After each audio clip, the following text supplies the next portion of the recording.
पूरे ब्रजमंडल में महाराज 56 भोग बने हैं।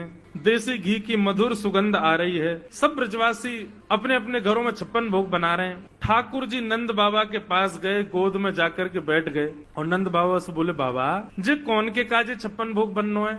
नंद बाबा बोले, लाला हम सब किसान हैं, हमारे इष्ट इंद्रदेव हैं, तो इंद्रदेव को प्रसन्न करने के लिए हम लोग 56 भोग बना रहे हैं। साल में एक बार हम इंद्र की पूजा करें तो हमारी पूजा से प्रसन्न है करके इंद्र ओलावृष्टि, अतिवृष्टि, अनावृष्टि इन सबन से हमारे खेतन की रक्षा करे, या हमारे हम इंद्र की पूजा कर रहे हैं। ठाकुर जी बोले, अच्छा बाबा एक बात बताओ, आपने इंद्र को प्रसन्न कर लियो और कहीं वायु देवता नाराज है गए तो? इंद्र तो प्रसन्न हो गए लेकिन वायु ही खत्म है गए, तो आपकी फसल बच जाएगी?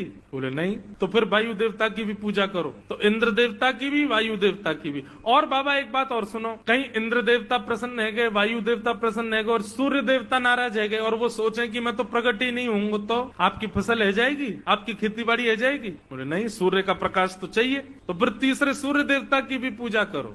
और सब प्रसन्न है गए, वरुण देवता नाराज हो गए तो जल ही नहीं डालोगे तो बीज उत्पन्न कैसे होगा? पिताजी यदि आप ऐसे एक एक देवता को प्रसन्न करोगे तो 33 करोड़ देवता हैं, सबके चाहवे से ही हमारी खेती बाड़ी चल रही है। एक देवता भी नाराज हो जाए तो हम कुछ नहीं कर सकते, लेकिन 33 करोड़ देवताओं को पूजने का विधान नहीं है। पत्तों में जल नहीं डाला जाता है, वृक्ष की जड़ में जल डाला जाता है, पत्ते अपने आप पुष्पित और पल्लवित हो जाते हैं। ये 33 कोटि देवताओं की जड़ के रूप में, मूल के आधार के रूप में नारायण हैं। यदि आप उनको निवेदित करोगे तो सब देवता प्रसन्न हो जाते हैं और वही नारायण हमारे ब्रजमंडल में गोवर्धन रूप में विराजमान। चलो सब गोवर्धन की पूजा करेंगे। ब्रजवासी बोले, या नेक्स्ट से लाला की बात मान करके हम वर्षन से चली आ रही इंद्र की पूजा बंद नहीं करेंगे। अरे लाला, कौन सा देवता गोवर्धन नाथ?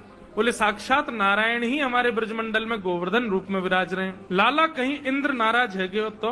इंद्र नाराज है गए तो? ठाकुर जी बोले, जिनकी शरण में जा रहे हो वे तुम्हारी रक्षा करेंगे। इंद्र उनते बड़ो ना है, ये इंद्र आदि तो सब देवता हैं, पर ये तो साक्षात भगवान, चलो उनकी शरण में। अब भी ब्रजवासी राजी नहीं थे। ठाकुर जी ने सबसे कही, बोले आपने इंद्र को कभी देखा है? सब बोले नहीं। बोले लेकिन हम वचन देते हैं कि हमारे गोवर्धन नाथ प्रकट होकर दर्शन देंगे। अब चलो। तो दर्शन के प्रलोभन में सब गोवर्धन नाथ के दर्शन होंगे, दर्शन होंगे। देवता दिखेगो, देवता हमको आज दिखेगो, कैसे होवे देवता। इस भाव से सब ब्रजवासी 56 भोग ले करके गोवर्धन जा रहे हैं। सब ब्रजवासी 56 भोग लेकर के पहुंच गए गोवर्धन। गोवर्धन पहुंच करके सबन ने 56 भोग सजाए, गिरिराज जी की परिक्रमा लगाई, मानसी गंगा से श्री गोवर्धन नाथ जी को अभिषेक किया। अब सब लोगों ने 56 भोग सजाए, सब लोग गिरिराज जी से प्रार्थना करने लगे, स्तुति गाने लगे। इतने में ही 4 भुजा वारे श्री गोवर्धन नाथ गिरिराज पर्वत के ऊपर प्रकट है गए और चारों भुजाएं खाली हैं। शंख चक्र गदा पद्म नहीं है ठाकुर जी के हाथ में। चारों भुजाओं से ब्रजवासियों को बुला रहे हैं और कह रहे हैं, लाओ ब्रजवासियों भोग, लाओ ब्रजवासियों भोग। सब ब्रजवासी तो देख करके बोले, अरे लाला देख, तेरो सांचो देवता प्रकट है गयो।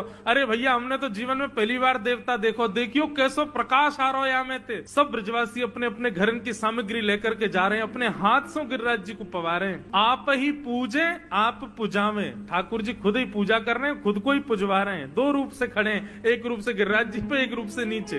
ब्रजवासी श्रीधामा मधुमंगल लाला के पास गए, बोले लाला तेरा देवता है तो बड़ो सुंदर। ठाकुर जी बोले, देवता है भैया। बोले लाला एक बात बता, जे देवता को चेहरा तोते बहुत मिल रहा है, देखियो बिल्कुल तेरे जैसा लग रहा है। अगर तेरे 2 हाथ लगा दिए जाए तो ऐसा लगेगा तू ही देवता बन के खड़ो है का। ठाकुर जी बोले, ना ऐसी बात ना है, देवता तो गोरो है ना, मैंने कारो सो। बोले कहीं ना देवता तेरे जैसो कारो ही है। लाला सही सही बता, जाते तेरे चेहरा कैसे मिल रहा है? तुम दोनों एक जैसे काई को लग रहे हो? ठाकुर जी बड़ा सहज उत्तर देते हैं। ठाकुर जी बोले, भैया मैं अपनी गैया चरावे गोवर्धन पर्वत पे आऊं, सो जा गैया को दूध मैं पीऊं। जब गैया चरावे गोवर्धन पर्वत पे आऊं तो वही गैया को दूध निकाल के गोवर्धन नाथ पी ले।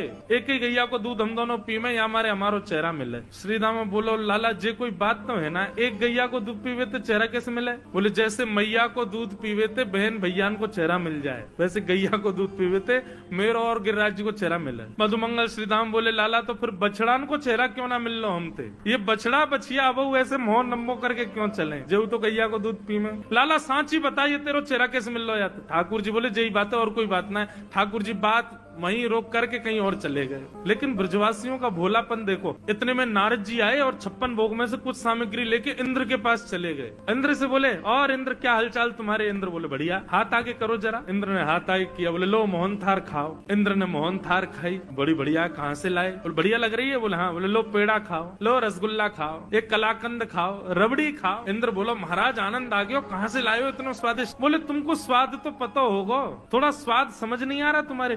बोले थोड़ा थोड़ा ऐसा लग रहा है, मेरी हर वर्ष ब्रजवासी मेरी पूजा करते हैं ना, तो उनके प्रसाद को स्वाद बिल्कुल ऐसा ही रहे। बोलो वहीं से लाए हैं। आजकल तुम्हारी पूजा बंद हो गई है ना, वहाँ गोवर्धननाथ की पूजा हो रही है, अब तुम्हारी पूजा तो बंद, तुम्हारा पत्ता साफ हो गया मस्त। इंद्र बोला, क्या कह रहे हैं आप? बोले हाँ, वो नन्ना सा बालक कृष्ण है ना, उसने सबको गिरिराज जी की शरण में पहुंचा दिया। इंद्र बोले, इन ब्रजवासियों की इतनी हिम्मत, मेरी पूजा छोड़ दी इन लोगों ने, इस साल भर में एक बार मेरी आराधना करते हैं, बंद कर दी। मेघमालाओं को आज्ञा कर दिया, जाओ जाकर के पूरे ब्रजमंडल पर बरस जाओ, इतना बरसना कि पूरा ब्रज डूब जाए। यहाँ सब गिरिराज जी को भोग पवा रहे थे, नाच रहे थे, गा रहे थे, इतने में गड़गड़ गड़गड़ करके काले काले बादल आकाश में आ गए, अंधेरा हो गया महाराज, पूरे ब्रजमंडल पर अंधेरा छा गया। सांबर तक ऋतु। इंद्र ने साधारण बादलों को नहीं भेजा, जिन बादलों को प्रलय के समय पर वर्षा करने भेजते हैं, उन बादलों को भेजा। सांबर तक मेघ, एक बूंद हाथी के सूंड के समान गिर रही है आकाश, और वो भी मूसलाधार। ब्रजवासी त्राही माम करके दौड़ने लगे। अरे लाला, हम तो पहले ही मना कर रहे, इंद्र की पूजा बंद मत करो, देखो नाराज है गए। ठाकुर जी बोले, अविश्वास प्रकट नहीं होना चाहिए, जिनकी शरण में आए हो उनसे प्रार्थना करो।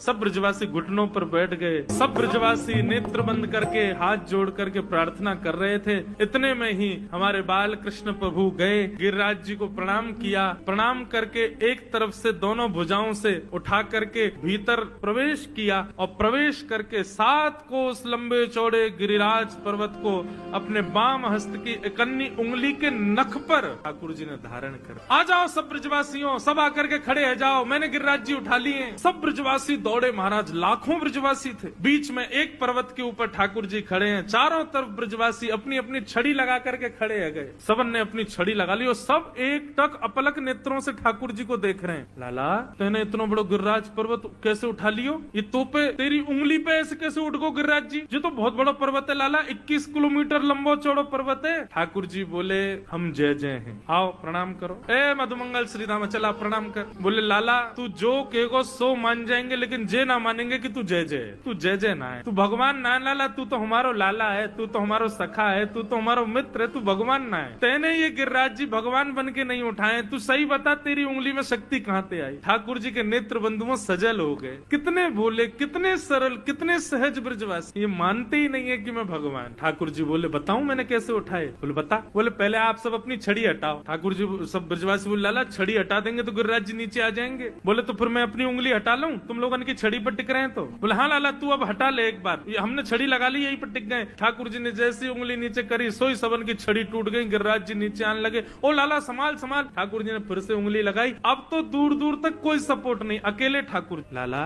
तू सच में जय जय? हम प्रणाम करो। ब्रजवासी बोले, सच बता लाला, आनंद मत ले हम ते, तू बता दे तू कौन है? तो तू है तो हमारो लाला, जे बता तू बस शक्ति कहाँ ते आई? कछु माखन को बल बढ़ो, और कछु आप गोप ग्वालन ने मेरी सहायता करी। सब गोप ग्वाल बोले, लाला तू माखन तो बहुत खावे, बासे तेरो बल बढ़ो, ये तो समझ में आ गई, पर कछु गोपन करी सहाय, हम ग्वाल वालन ने तेरी कहा सहायता करी लाला? बोले आप सब लोग टकटकी लगा के मुझको देख रहे थे, अपलक नेत्रों से मुझको देख रहे थे, तो आप सबके नेत्रों से आप सबकी शक्ति निकल करके मेरे भीतर आ गई। लाखों ब्रजवासियों मुझको देख रहे हो, सबकी शक्ति मेरे भीतर आ गई, और मैंने अपनी इकन्नी उंगली पे गिरिराज जी उठा लिए। वास्तव में ये मेरो बल नहीं है, आप सब ब्रजवासी मुंह को देख रहे हो ना, तो आप सब उनको बली मुंह में आ गए हो। और ब्रजवासी इस बात को मान गए। तभी हम कहें, लाला आजकल हम कमजोर कैसे है गए? आजकल घबराहट है जाए हमें बहुत जल्दी, नेक चले सांस फूल जाए। हम कहें भैया इतनी कमजोरी कहाँ से आ गई? अब तो चली, शक्ति लाला ने चुरा ली है हमारी। हाँ लाला ये बात सही है, तू जय जय ना है, हमारे बलते तेने गिरिराज जी उठाए। महाराज ब्रजवासी ने घी के पीपा खोल लिए और लगे महाराज लड्डू बनावे, बढ़िया लड्डू बनावे, मोहन थार बनावे। नंद बाबा बोले, तुम्हें नेक शर्म ना आ रही? गिरिराज जी उठा रखे हैं लाला ने, और यहाँ 56 भोग बना रहे हो तुम? बोले बाबा तुम ना जानो, ये 56 भोग बनावेंगे, बना के फिर हम खाएंगे, फिर हमारे भीतर शक्ति बनेगी, फिर हम लाला को देखेंगे, तब हमारी शक्ति लाला में जावेगी, तब लाला उठावेगा। ठाकुर जी को आनंद तो इतना आ रहा है, बोले मानना ही नहीं कि मैं भगवान हूं। और श्री राधे जू की कृपा सो मैंने गिरिवर लियो उठाए। अरे लाला, श्री राधा रानी की तो पे कहा कृपा भई जो तेने गिरिराज जी उठ। जिस शिला पर ठाकुर जी खड़े थे उसके पीछे जाकर के जब देखा तो एक पद्मासन में श्री किशोरी जी बैठी हैं और अपनी भ्रगुटी से गिरिराज जी को देख रही हैं। ठाकुर जी ने तो उंगली पे गिरिराज जी उठाए, पर किशोरी जी की तो दृष्टि पर गिरिराज जी टिक गए। श्री राधे जू की कृपा से मैंने गिरिवर लियो। 7 दिन 7 रात्रि तक ठाकुर जी ने गिरिराज जी धारण किए। 7 दिन बाद इंद्र ने अपने दूतों से पूछा कि ब्रजमंडल बह गया हो, सब मर गए हो तो वर्षा बंद कर दो। सब ने कही बोले महाराज मां तो 56 भोग जय रहे हैं सब रे, और धूल उड़ रही है ब्रजमंडल में। 7 बरस के ठाकुर जी अपने इकन्नी उंगली पर गिरिराज जी धारण करके खड़े हैं। आकाश में सुदर्शन चक्र इतनी द्रुत गति से चल रहे हैं कि पूरे पानी को सुखो रहे हैं। शेष नाग ने बांध बना दिया, बाहर का पानी भीतर नहीं आ रहा, और एक कोने पर अगस्त मुनि बैठ करके पूरे जल को पी रहे हैं। धूल उड़ रही है ब्रज में। इंद्र को पता चल गया, राम राम मैंने बहुत बड़ा अपराध कर दिया। ठाकुर जी चरणों में आ गया। ठाकुर जी ने गिरिराज जी पुनः पधरा दिए। इंद्र ने भगवान की स्तुति गाई और सब ने श्री गोवर्धन नाथ जी का मधुर जय जयकार किया।